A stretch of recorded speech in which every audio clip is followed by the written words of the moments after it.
መጥቻለሁ። የሚገርም በጣም ከፍታ ምንም ችግር የለ። ሰው ጥያቄውን ልድገመው።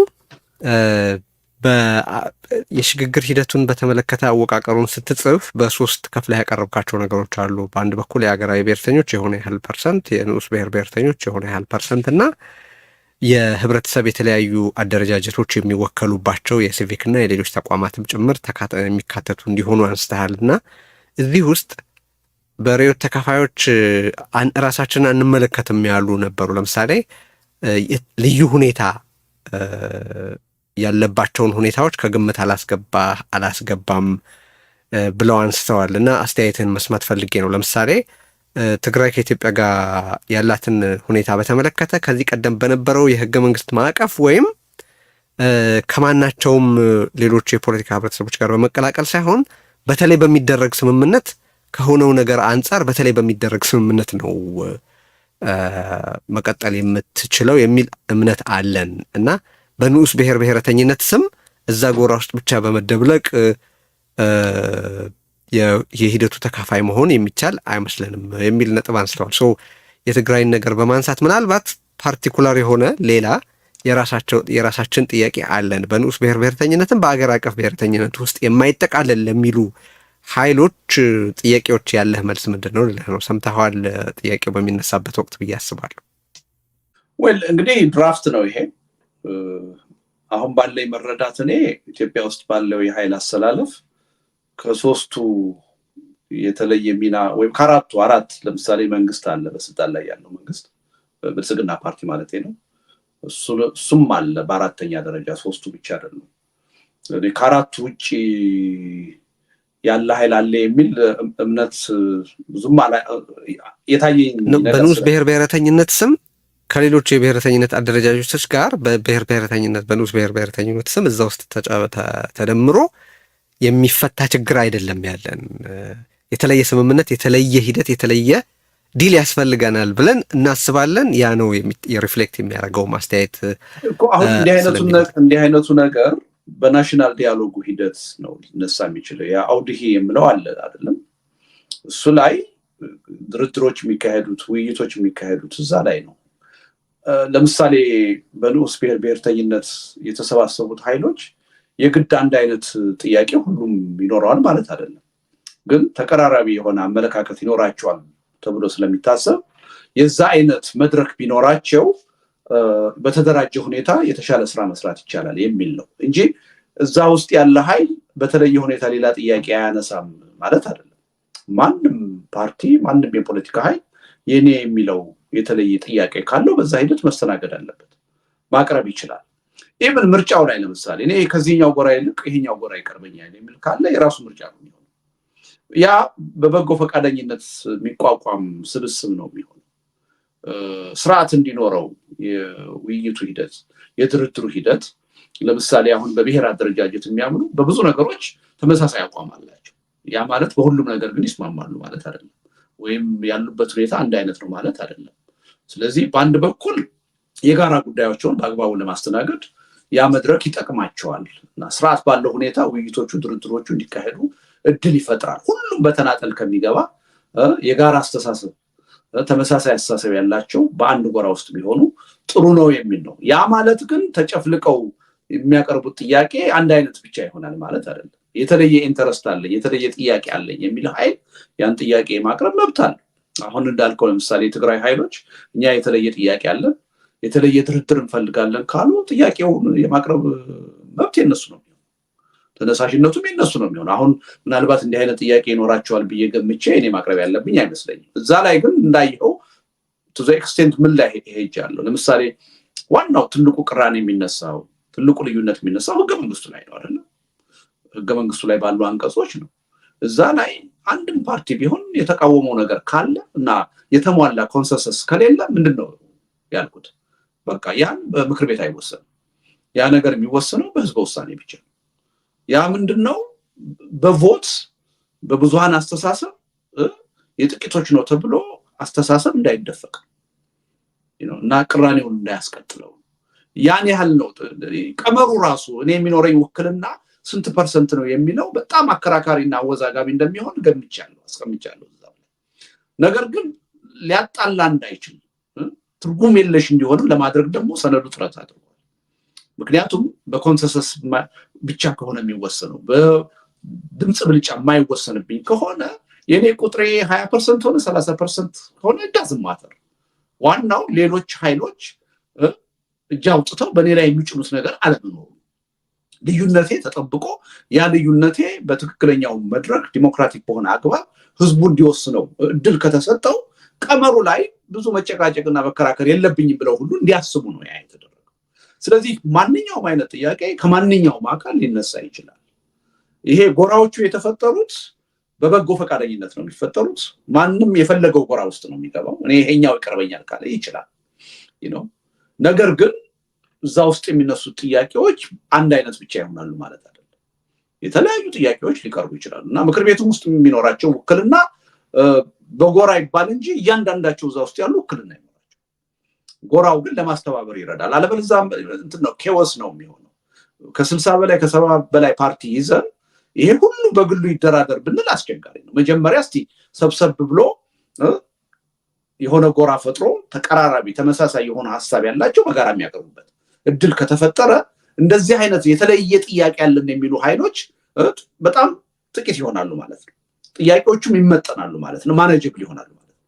አለበለዚያ እያንዳንዱ ፓርቲ ድርድር ውስጥ ይግባ በተናጠል ይደራደር ካልን ግን እንዳውም በቋፍ ነው ያለው የሽግግር ጥያቄ የበለጠ ማይቻል ነው የሚያደርገው። ስለዚህ እኔ የተሻለ እንዲሆን ይረዳል በሚል ነው እንጂ የሚታገድ ነገር የለም። ጥያቄው ሲነሳ ሰምቻለሁ፣ ግን ያኔ ማቅረብ ይሄ ረቂቅ ነው። ናሽናል ዲያሎጉ ሲመጣ ቻርተሩ ይውጣ ሲባል እንደዚህ አይነት ኢንተረስት አለን የሚሉ አካሎች እዛ ውስጥ አክቲቭሊ ገብተው ጥቅማቸውን ለማስከበር መከራከር አለባቸው፣ መወያየት አለባቸው፣ መደራደር አለባቸው። ሌላውን አሳምነው ያ ጥያቄያቸው ተቀባይነት እንዲያገኝ ማድረግ አለባቸው። ለምሳሌ በትጥቅ ትግል የሚታገሉ ገና መጀመሪያ ድርድር ያካሂዳሉ ከመንግስት ጋር። እዛ ላይ አለን የሚሉትን ጥያቄ ሁሉ ያቀርባሉ። ክፍት ነው። በሰላማዊ መንገድ ያሉትና በትጥቅ ትግል ያሉት ደግሞ የሰላም ስምምነቱ ተፈርሞ ካለቀ በኋላ የናሽናል ዲያሎግ ኮሚሽኑ የአውዲሂ ከተቋቋመ በኋላ ደግሞ በጋራ ነው የሚደራደሩት። እዛ ውስጥ ደግሞ እንኳን አይደለም በፓርቲ ደረጃ የተደራጁት በሲቪክ ማህበር የሃይማኖት ድርጅቶች ሊሆኑ ይችላሉ። በተለያየ ኢንተረስት የተደራጁ ኃይሎች ሁሉ እድል እንዲኖራቸው ያ 30% የተሰጠ። እርግጥ ነው በጣም ነፃ ሲሆን የሽግግር ሂደቱ አፈናው ሲለቀቅ ብዙ ኃይል ውክልና ሊፈልግ ይችላል። ብዙ ጥያቄ ሊመጣ ይችላል። ያን ደግሞ የግድ some kind of ክራይቴሪያ ኖሮ አሰራሩን ማስተካከል እንዳለበት ሰነዱ ጠቁሟል። እና የዚህ የአውዲሂ ኮሚሽኑ ዋና ስራ ይሄ ነው የሚሆነው። ውክልና ከበዛ ምን መመዘኛ እናስቀምጥ፣ አሳታፊነቱን በማይጎዳ ሁኔታ። ምክንያቱም ዋናው መርህ የናሽናል ዲያሎግ ዋና መርህ አሳታፊነት ነው፣ አካታችነት ነው፣ ግልጽነት ነው። ይሄን በማይጎዳ ሁኔታ ሁለቱን ለማስታረቅ መሞከር ይቻላል። እና በድራፍቱ ደረጃ ያለ ስለሆነ እኔ ዋናው ጥያቄ ከዚህ ችግር ለመውጣት some kind of የሽግግር ሂደት የግድ ነው ሁሉን አቀፍ የሆነ በሚለው ላይ ከተስማማን ሌላው ኋላ ላይ እንመጣበታል። ግን ደግሞ ሊጨመርበት ሊሻሻል ሊዳብር ያቀረበ ነው። ሌላውም የራሱን ሐሳብ እዚህ ውስጥ ጨምሮ ወይም የራሱንም ሌላ ጽፎ ይምጣና እንነጋገርበት ነው። እኔ ከዚህ ሐሳብ ውስጥ 20% 30% ተቀባይነት ቢያገኝ እኮ በጣም ትልቅ አስተዋጽኦ ነው እንጂ ኢትዮጵያ ውስጥ ያሉ የፖለቲካ ኃይሎች ፍላጎታችን በጣም የተለያየ ነው፣ የተራራቀም ነው አንዳንዶቻችን። ስለዚህ እንዲህ አይነት ሰነድ የማውጣቱ ስራ ራሱ ቀላል አይሆንም፣ ከባድ ነው እና ግን ዝም ብሎ በአየር ላይ የሚቀርብ ጥያቄ አይደለም። የማይቻልም ፈጽሞ የማይቻልም ነገር ነው ሊባል አይችልም። ይቻላል። some kind of mechanism ፈጥሮ ጥሩ የሽግግር ሂደት ማካሄድ እንችላለን ቁርጠኝነቱ ካለ። ይሄ ነው ከችግራችን የሚያወጣን። ይሄን ካላደረግን እንፈርሳለን እንጠፋለን ብለን ካመን ሊደረግ ይችላል የሚለው ነገር ለማሳየት ነው ይሄ ሰነድ የቀረበው እንጂ ከመብትም አንፃር የኔ መብት አይደለም፣ የአንድ ፓርቲ ወይም የአንድ ጎራ መብት አይደለም። እንዲህ አይነት ሰነድ የማውጣት የናሽናል ዲያሎግ ሁሉን አቀፍ የሆነው አካታች የሆነው አሳታፊ የሆነው ናሽናል ዲያሎግ ነው እንዲህ አይነት ቻርተር የማውጣት መብት የሚኖር። ስለዚህ ያ እድል አለ ማለት ነው። ልክ ተሰርቶ እንዳለቀ ወይም ምናምን ነገር አድርገን አንየው። የመጨረሻ ጥያቄ ፍትህን በተመለከተ የምታስበውን ነገር እስቲ አውራኝ። ማለት ከተነሱ ጥያቄዎች አንዱ ልደቱ ሽግግር ሲያስብ እንዴት ያለ ፍትህ ነው የሚያስበው? ለፍትህስ የሚሰጠው ቦታ ምንድን ነው የሚለው ነው። እና እንደው በስፔሲፊክ በሆነ መንገድ ከማነሳው ጥያቄውን ሽግግርን ስታስብ ፍትህን በተመለከተ ያለህን አተያይ እናውራ። ማለት አንዱ ትልቅ ኢሹ ሊሆን የሚችለው በሽግግሩ ሂደት ውስጥ ኦፍኮርስ የሽግግር ፍትህ በጣም እንትን ምንድን ነው ስጋት ያላቸው አሉ። ወንጀለኞች የፈጸሙትን ግፍ ሪድረስ እንዳይደረግ መሽሎኪያ ብዙ ቀዳዳ ይሰጣል የሚሉ ግን እንደው በአጠቃላይ ሽግግርን ስታስብ ፍትህን እንዴት አድርገህ እንደምታስበው ልታወራ ፈልጌ ነው። ያው ቴዲ የሽግግር መንግስቱ በስሩ ከሚያቋቁማቸው 6 ኮሚሽኖች ውስጥ አንዱ ያው የሽግግር ፍትህን የሚመለከት ኮሚሽን ነው። ስለዚህ አንዱ የሽግግር መንግስቱ ስራ የሚሆነው የሽግግር ፍትህን ማስፈን ነው። ለምንድነው ይሄ የሚያስፈልገው? ተጠያቂነት ከሌለ ችግሩ ወደፊት ተመልሶ መምጣቱ አይቀርም።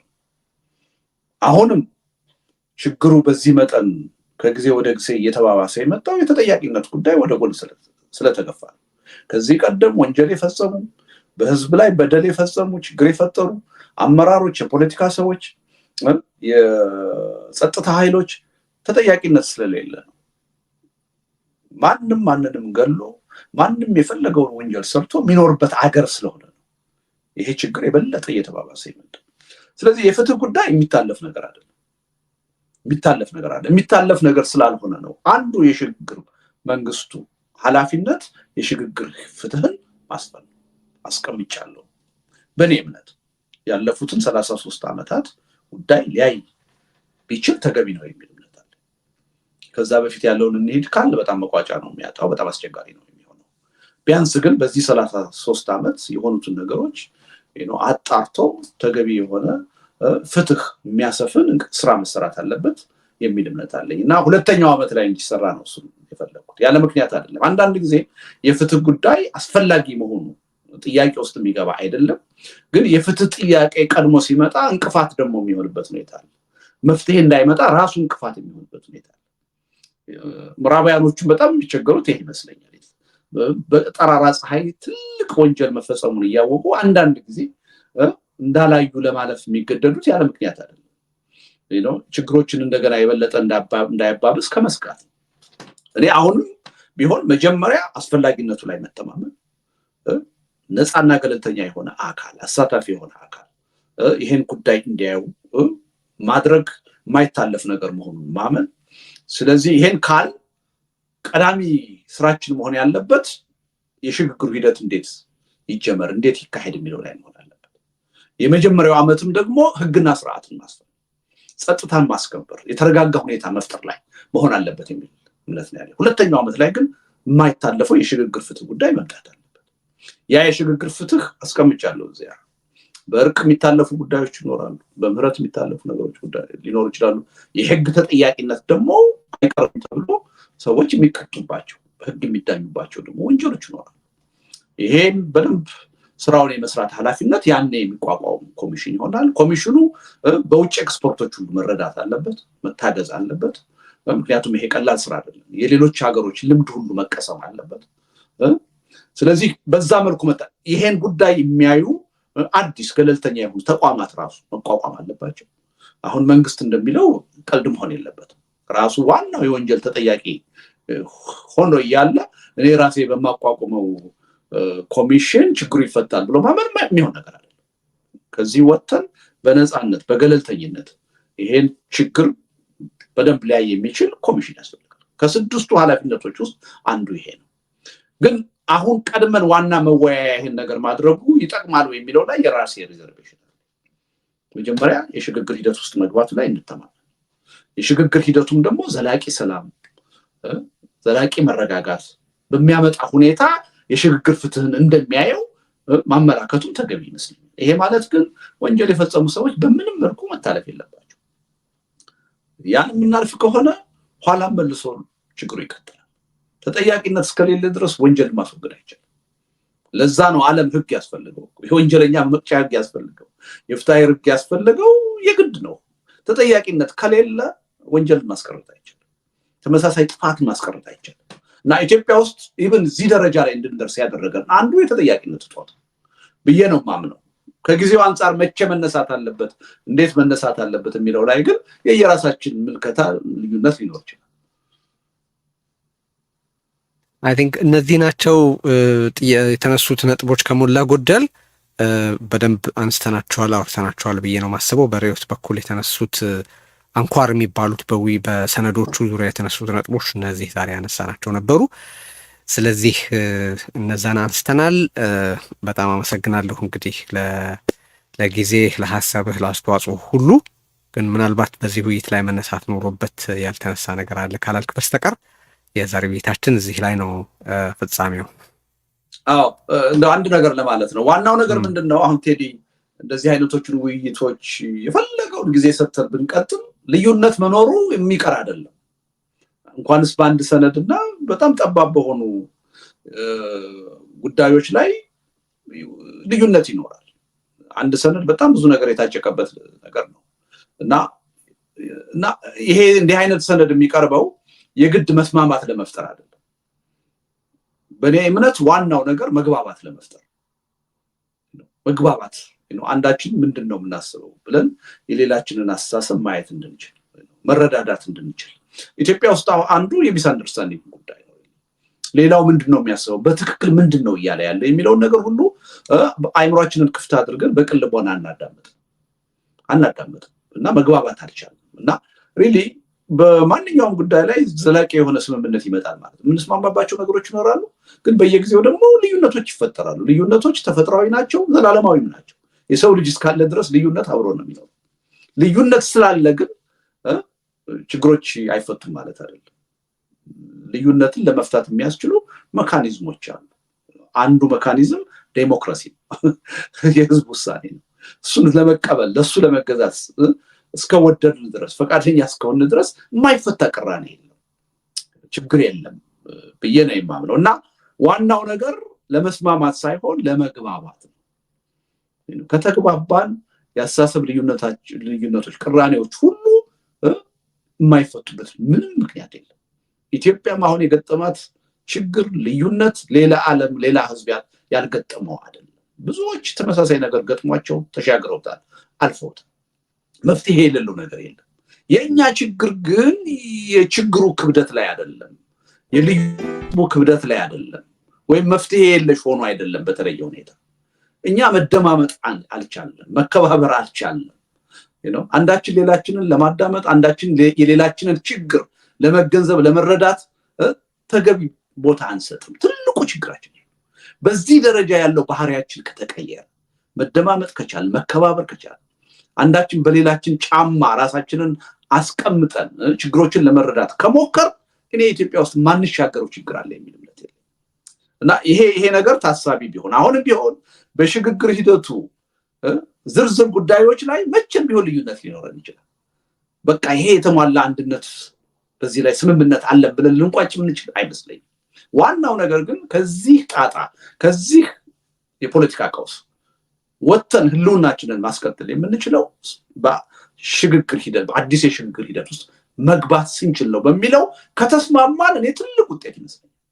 የዝርዝሩ ጉዳይ ችግር የለውም የሚል እምነት ነው ያለኝ። በሂደትም በተወሰነ ደረጃ እየታረቀ ይመጣል፣ እየጠበበ ይመጣል። አንዳንዱ ነገር ደግሞ መቼም ቢሆን ሊፈታ የማይችል ሊሆን ይችላል፣ ልንስማማበት የማንችል ሊሆን ይችላል። ግን ያን ይዞ የመቀጠል ደግሞ ዘዴ አለ፣ መካኒዝም አለ። እሱን ከተጠቀም ችግር ያለው አይመስለኝም። እንደው ይሄን ለማለት ነው ቴዲ። በጣም አመሰግናለሁ። እንግዲህ ከልደቱ አያሌው ጋር የነበረን የዛሬ ቆይታ ይህን ይመስላል። በውይይቱ ብዙዎቻችሁ ስትከታተሉ ስለነበረ በሰነዱ ዙሪያ ያደረግናቸውን ውይይቶች የተነሱት ነጥቦች ላይ የሰነዱ አዘጋጅ አተያይ ይህንን ይመስላል። ሌሎች ጥያቄዎቻችሁን እያነሳችሁ እየተነጋገራችሁ ውይይቱን ቀጥሉት ማለት እንወዳለን። ማለት ጽሁፎቹ የተጻፉት ወደ ተግባራዊ እርምጃ ለመሻገር የጋራ አጀንዳ እንዲኖር ለመርዳት ስለሆነ ውይይቱን በመቀጠል ይህንን ሰነድና ዓላማውን ማገዝ ትችላላችሁ ለማለት ነው። አመሰግናለሁ። እንግዲህ በጣም አመሰግናለሁ። አድማጮችም ይህን ያህል ጊዜ ስለተከታተሉን ጊዜ ይስጥልን። እሺ ቸር ጊዜ ይሁንላችሁ። ላይክ ሳታደርጉ አትውጡ። ሰብስክራይብ አድርጉ። ርዕዮትን በጎፈንድሚ ሊንኩ በኩል መደገፍ አትርሱ። የዛሬ ዝግጅታችን በዚህ ተፈጽሟል። ደህና ሁኑ።